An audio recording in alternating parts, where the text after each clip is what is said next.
I think we also need to understand that we have a special access to God.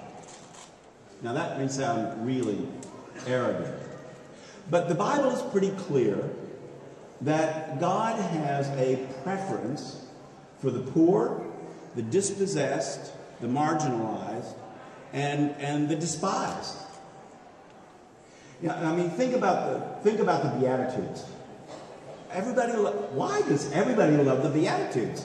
Blessed are the poor in spirit. Blessed are those who mourn. Blessed are those who are persecuted for righteousness' sake. Why would anybody want to be any of those things? Those are all situations in which for which none of us yearns. The reason those people are particularly blessed is that when you're mourning, when you're hungry and thirsty, when you are being persecuted, that's when you most know your need of God. It's when you most know you can't do it by yourself, and that God is there for you.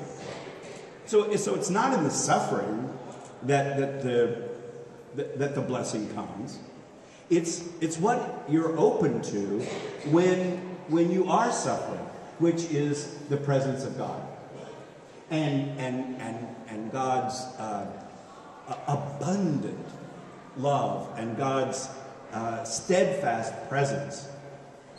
So the Beatitudes are great because it reminds us that when we are in those extreme situations, we are the most blessed because God is most available to us. And I would say that LGBT people, in the kind of treatment we've had, even from religious people, makes us unusually open to God. And at the end of the day, that is an enormous blessing. The problem is that because we've been treated that way so often by religious people, we have walked away from religion. And as one of the two of you said, we're in danger of throwing out the baby with the anti-gay bathwater, right? And so,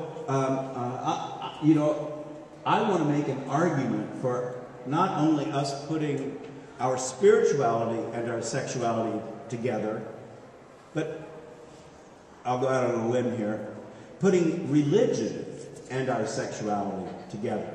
Now, institutions are not well thought of these days, any of them, and for pretty good reason. Institutional religion certainly has got a bad reputation, almost all of it well-deserved. But I would make the argument to you that over time, institutional religion has been the way we have kept the truth alive. It's really rather remarkable that we are still talking about this man Jesus who walked the earth 2,000 years ago, or about Moses who walked the earth 3,000 years ago, and that's because of institutional religion. Now, it makes mistakes, and it takes way too long to change, but ultimately, it is what passes the truth along. So, you can't be more bought into the institutional church than being a bishop. So, I have to sort of say that. But the reason I agree to do this is that I actually believe in it. And, my church isn't anything close to perfect. And, I dread going back over there to the House of Bishops meeting in Navasota because of a lot of what I'll have to deal with there. But I intensely believe in it. And I believe that God still works in and through it. Although I have to believe that God is constantly like slapping himself on the forehead and thinking, oh my God. Well, maybe he wouldn't say that. But let me just say one thing that I'm really most proud of. And the Episcopal Church has put itself out there on this issue. And as messy and as ugly as it sometimes has been, it has been out there for the world to see. And in 2003, after I was elected in New Hampshire, and we came to the General Convention for the necessary consents by the rest of the church, there was this great debate, and the Bishop of Wyoming, sort of this Marlboro man-looking cowboy bishop, gets up in the House of Bishops and says, "Not since the civil rights movement of the 60s have I seen this church risk its life for something." And that's what I think we're contemplating doing. And that's what you've seen in this last 7 years. You've heard about the schism, although it's really small.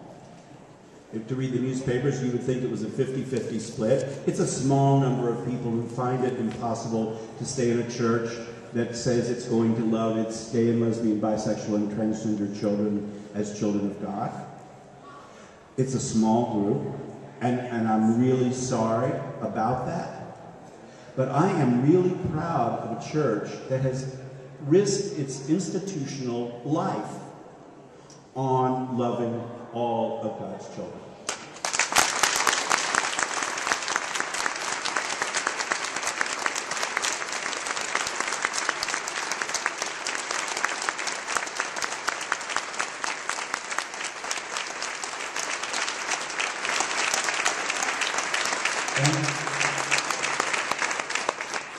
In 2003, we did this great thing.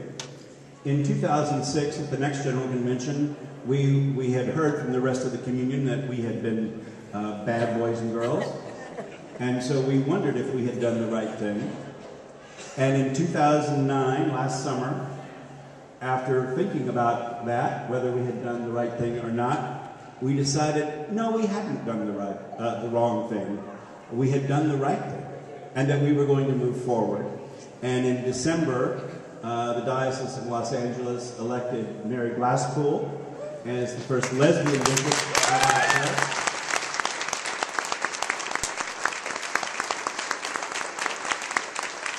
And just this past Wednesday, Mary got the final consent from the last bishop that she needed. And the next day on Thursday, she, like I, came to Navasota, Texas, to take her place in our House of Bishops. And I can't tell you how thrilled, how excited I am. She is an awesome human being and Christian. She will be a great bishop.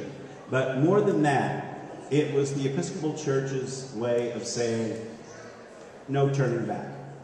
No turning back. We are moving forward.